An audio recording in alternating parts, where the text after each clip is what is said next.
네, 갈피를 못 잡는 정도가 아니라 더 이상하게 갈피가 흘러가고 있습니다. 나라가 이상한데요. 국가의 어른으로서 유일하게 갈피를 잡아주고 계십니다. 박찬종 변호사님 모셨습니다. 네, 안녕하십니까.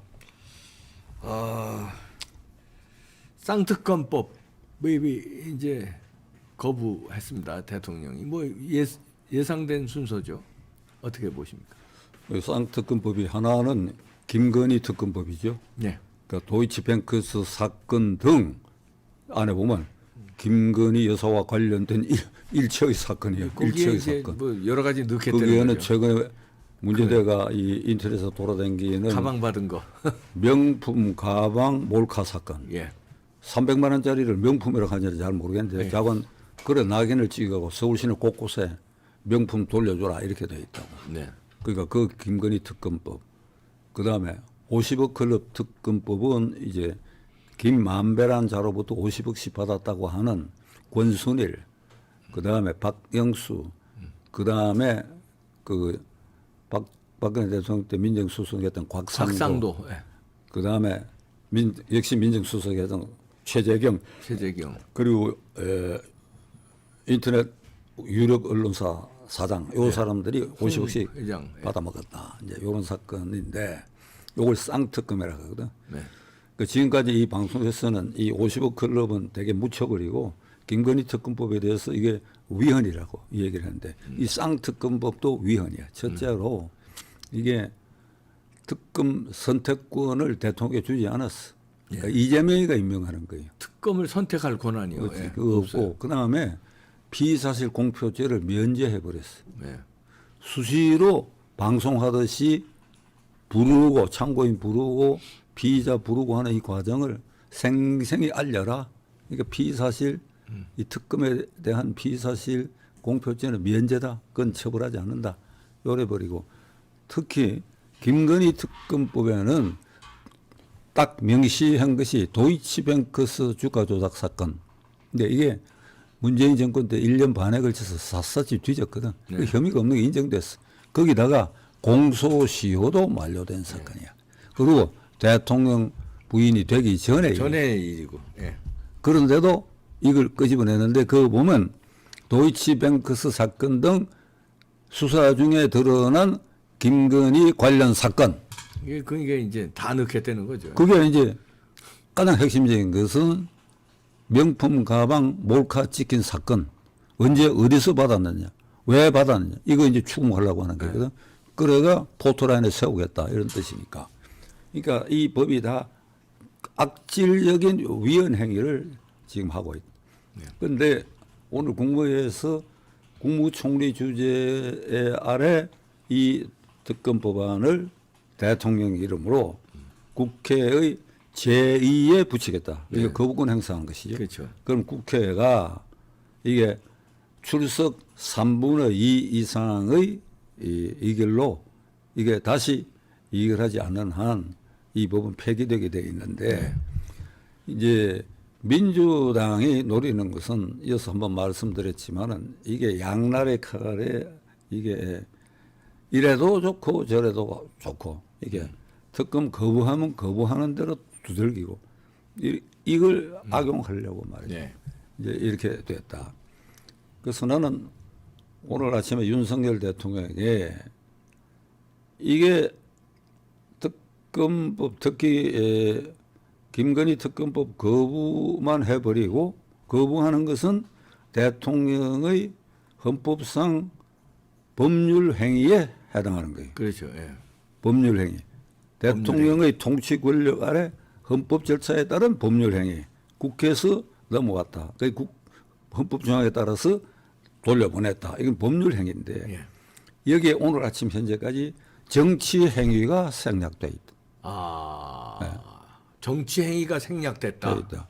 대통령은 헌법수호 최고 책임자고 행정부 수반으로서 이거 법률 행위를 하는 자리인 동시에 정치 행위가 있어요. 정치 행위라는 건 뭔가 하면 내가 거부권을 행사하는 이유를 국민들에게 설득 설명하는 것을 포기해 버렸다. 국민이 설득 설명 안 되고 있다 이게. 그럼 뭐가 안 되고 있느냐? 이게 특검 추천권도 이재명이 갖고 있다. 그런 건 이해를 하겠는데 자신이 있으면 말이지 받으면 어떠냐? 이런 의견들도 있어요. 아, 자신이 있으면 대통령이 자신이 있으면 그게 무슨 뜻인가 하면 김건희 여사가 도이치뱅크스 그 이미 대통령 부인 되기 전에 주가 조작은 사실과 다르고 혐의가 없다. 그다음에 몰카 사건은 내가 억울하게 당한 일이다. 그러니까 특검 받으면 어떠냐? 이렇게 생각하는 사람이 많고 이 일반 여론조사에서 안 믿지만 연초 여론조사에 특검을 대통령이 거부하면 안 된다는 게 70%야. 그러니까 상당수가 대통령 윤석열 후보를 지지했던 사람들 가운데도 이거 받으면 어떠냐 이런 생각을 갖고 그다음에 50억 클럽도 그 이재명이가 늘 대장동 몸통은 윤석열이고 국민의힘 당열회가 억울한 걸 뒤집어 씌웠지 않느냐 말이에요. 그러면 그거 특검에 조사해야 될 거 아니냐. 그러니까 이렇게 생각하는 사람들이 많다고 특검 받아야 된다. 그런데 이게 이제 받았을 때 오는 총선거까지의 여러 혼란과 이런 계산을 했을 때 거부권을 행사할 수밖에 없었다고 한다면 대통령이 직접 나서야지. 설득을 했어야 된다 이런 얘기. 대통령이 직접 나서야지. 직접 나서고 그리고 김건희 특검법 관련해서는 대통령 부부가 나서야 돼요. 도이치뱅크 사건 사실 이렇다. 부인 입으로 얘기할 필요가 있고 그다음에 몰카 사건은 내 중대 실수다. 중대 실수다. 대통령 부인으로서 안 받아야 할 일을 꼼꼼히 챙겼어야 했는데 그러니까 이런 그것도 건 못했다. 그렇게 하는 거예요. 이게 요만한 일의 잘못이 있어도 지도자는 여러의 잘못이 있다고 크게 해놔놓고 사과해야 되는 거예요. 그렇게 해야 되는 거예요. 안 그러고 거부권을 행사한 채로 그냥 묻어간다. 선거운동까지 계속 이것을 이슈화될 것이죠. 그러니까 이렇게 되면 어떤 일이 벌어지느냐. 한동훈 바람을 갉아먹는 행위. 그러니까 윤석열 대통령은 한동훈 바람에 기대가지고 이 모든 것을 거부권 행사에도 덮으려고 생각하는데 이번 선거는 야당 심판이 돼야 되는데 정권 심판이라는 것에 여론조사에 먹혀 들어가고 있다. 그리고 결국은 국회의원 지역구마다 수도권에서도 지극히 1% 내외의 간발의 차이로 당락이 결정되는 이런 선거에 이게 정권 심판이라는 게 먹혀 들어가면 한동훈 바람이 이게 상당 부분 꺼질 위험이 있다. 이게. 그러니까 이 선거의 주연은 윤 대통령이 어디까지나 주연급 조연이 한동훈이지 한동훈 바람만에만 기대해서는 안 된다. 그래서 수신제가 치국편천하라고 하는 말을 내가 모두에 했는데 이게 유학의 어떤 그 교리로 지도자들이 명심해야 할 사항으로 내려오는 말인데 수신 우선 스스로의 잘잘못을 잘 다듬어서 깨끗하게 해야 되고 제가 집안을 평안하게 해야 된다. 집안을 평안하게 되고 평안하지 않은 요소에 대해서도 잘 다스려야 비로소 나라 일을 볼 수 있고 그래야 평천하가 세대가 된다. 그러니까 요게 맞춰가야 돼. 요게 맞춰서 윤 대통령이 지금 수신해야 할 부분 그리고 제가 해야 할 부분은 부인일이야. 부인일이야. 불행하게도 이건 윤석열 후보를 지지했던 이봉규 대표나 나를 비롯한 그 무당파 재야 인사들 입장에서 보면 이게 안타깝고 기가 막힐 일이야. 이게 우리는 윤석열 후보만을 봤더니 그 뒤에 김건희 여사가 따라와갖고 제가 막 침소봉대 해가지고 야당에 이게 막 북치고 장구치고 이래갖고 지지율 떨어뜨린 요인이 되어버렸다 이게. 아니 그런데 이제 이 대통령도 이 거부권 행사할 수밖에 없는 게 특검을 이제 이재명이가 원하는 특검을 할 수밖에 없는 지금 구조고 그 다음에 특검에서 나오는 이거 피사실 공포를 막 그냥 선거 전에 가짜 뉴스까지 덧붙여서 막 그냥 쏟아내면 이거 해명할 길도 없이 선거에 영향을 미치니까 받으면 안 된다는 우파들의 이제 우리 우파 시민들의 요구가 있는 것도 확실하니까 그래서 이제 안 받은 건데 대국민 설득을 못했다 이런 말씀이시죠. 그렇지. 이거 저는 이걸 받아라고 얘기하는 거 아닙니다. 거부해야 그렇지. 되는데 받을 수 없는 것이다라고 하는 이 얘기에 대해서 국민이 법률가가 아닙니다. 그렇죠. 국민 법률가 아니에요. 부족했다. 어? 예. 그 같은 법조인 가운데도 이게 왜 위헌인지 모르는 사람도 있다고. 예. 국민이 법률가가 아니니까 국민을 설득을 해야 된다고. 네. 사전 사후에 설득하는데 사전 설득 지금 전혀 없었고 이거 왜 뚝딱 거부권만 행사해 버렸단 말이에요. 그러니까 최소한의 거부권 행사하기 전이라도 설득하면서 거부권 행사했어요. 말할 필요가 있나. 그런데 용산에서 국회 통과되니까 이 거부권 행사는 여러만 해버렸거든. 예, 그러니까 예를 들면 김여사 특검법에 대해서는 이 부분 그러니까 도이치뱅크 사건의 수사가 문재인 정권 때 이루어져서 무혐의였다는 사실. 네. 그다음에 여기 몰카 명품 가방 몰카 사건은 악랄한 이 함정에 빠진 게거든. 서울의 소리라는 좌파 매체가 아니 그런 분들은 돈도 많은가 봐. 300만 원 들여가 물건을 사가지고 이북을 들락거릴 목사한테 줘서 이걸 갖다 주는데 요 손목시계 촬영기를 요렇게 찍어서 네. 녹음되게 하라. 화면도 나오게. 악랄해요. 이건 이렇게 되면 내가 좀 선을 넘는 얘기가 될지 몰라도 나사렛 예수도 이렇게 속일 수가 있어. 이런 식으로 하면. 어? 하나님도 속일 수 있는 일이야. 근데 그게 내가 함정에 빠졌다.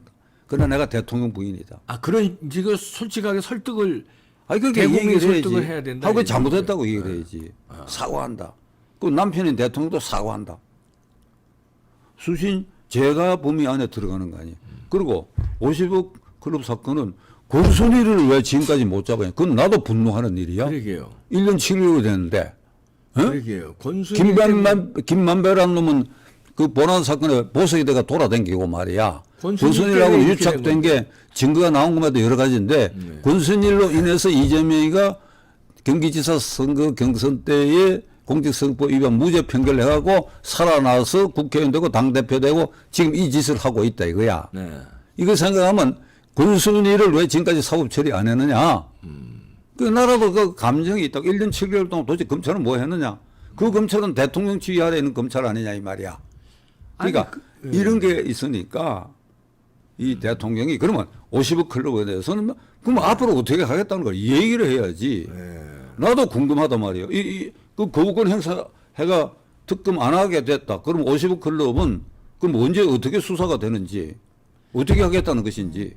근데 저놈들은요 사과를 하잖아요. 그러면 뭐 사과했으니까 됐고 이게 아니라 인정했지 않느냐, 죄를 인정했지 않느냐 이러면서 그러니까 물러나야 된다. 이렇게 대통령 파면해야 된다. 이렇게 또 나오거든요, 이놈들이. 그러니까 사과도 못하는 거 아닌가? 이건. 우리 국민이 예. 그 수준에까지는 안 가 있다고 봅니다. 아니 저놈들 말이죠. 아니 그래서 그러니까 저놈들도 우리 국민 아니요. 그러니까 저놈들이 그렇게 해서 거기에 부안해동할 일은 나는 없다고 생각합니다. 그걸 안 하기 때문에 더 이게 기세등등 해가지고 그러잖아요. 똥낀 놈이 썩내고 특검을 거부하는 자가 진범이라고 하는데 뭐 속수무책이지.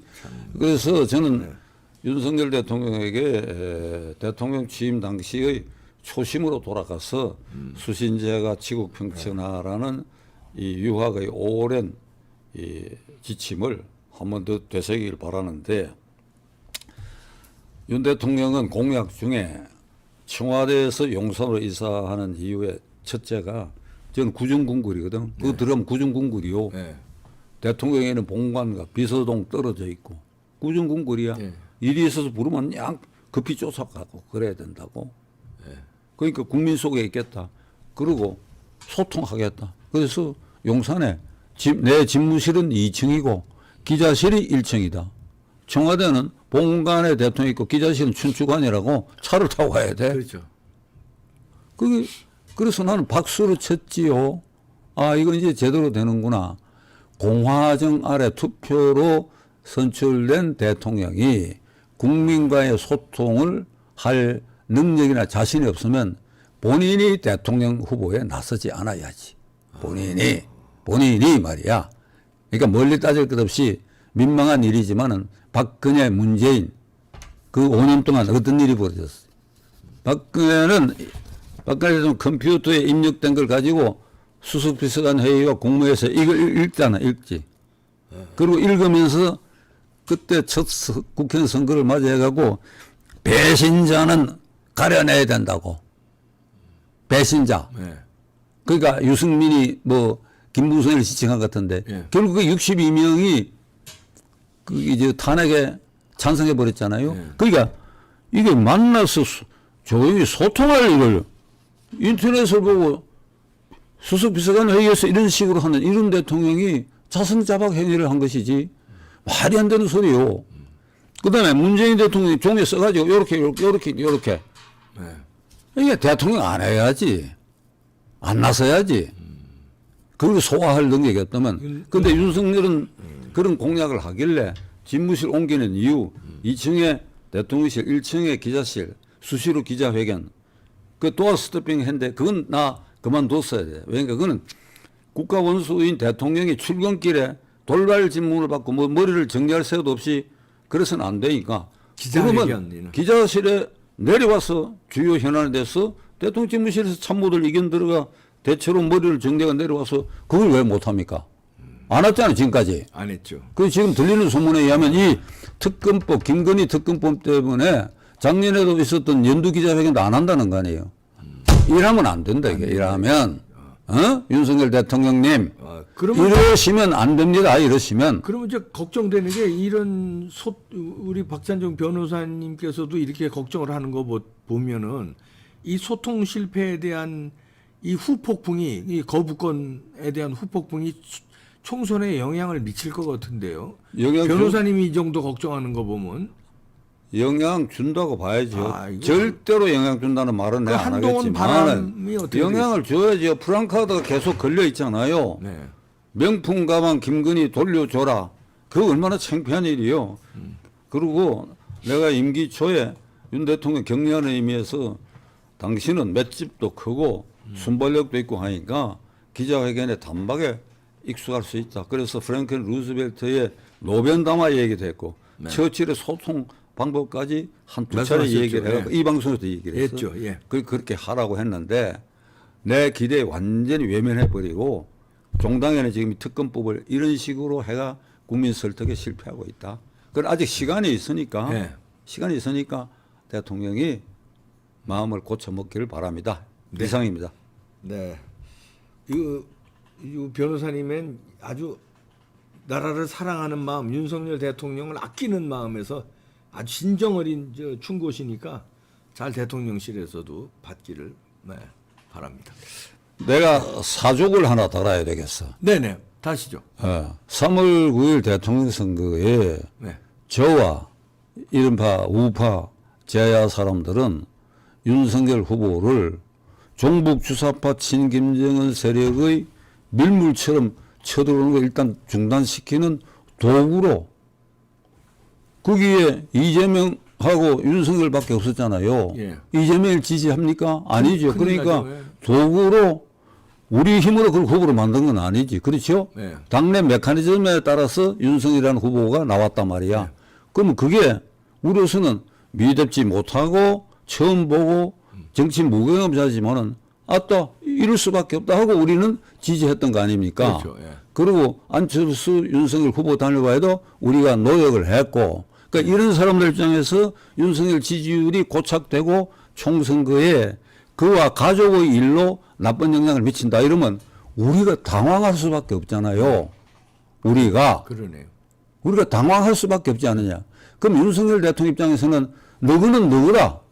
내 경상도 말인데 너희는 너희다. 그럼 너희가 날 알아서 뭐 지지하다 한 것이 아니냐. 이렇게 할 수는 없지. 그럼 우리말에도 귀를 기울여야지. 귀를 기울이시오. 윤 대통령. 네. 박찬정 변호사님이셨습니다. 감사합니다.